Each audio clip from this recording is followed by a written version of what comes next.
Bienvenue dans Au cœur de l'info sur France 24. Il est 19h à Paris. À la une de l'actualité en Iran, Cécile Collère et Jacques Paris.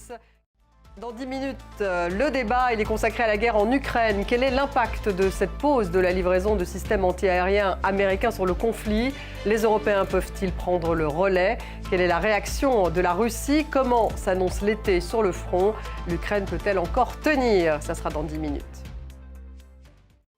En Iran, Cécile Collère et Jacques Paris viennent d'être inculpés pour espionnage pour le Mossad et de complot pour renverser le régime. Ce sont des chefs d'inculpation passibles de la peine de mort en Iran. Ça fait 3 ans qu'ils sont enfermés en Iran. La France menace de se prononcer pour une reprise des sanctions internationales contre l'Iran si Téhéran ne libère pas les 2 ressortissants français. Odile Longueval. Et Emmanuel Macron vient de réagir. On l'écoute.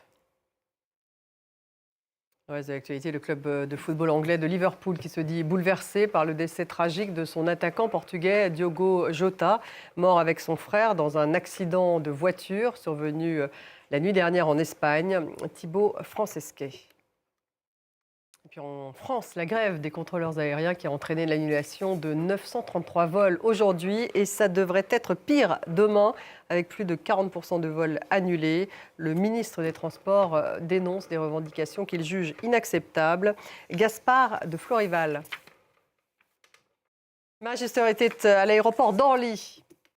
Merci d'avoir suivi. Reste avec nous. On passe au débat. Et c'est dans quelques minutes. Il est consacré à la guerre en Ukraine. Justement, après cette annonce de cette pause de la livraison des systèmes antiaériens américains. Quel impact sur le conflit? Quelle est la réaction d'ailleurs de la Russie?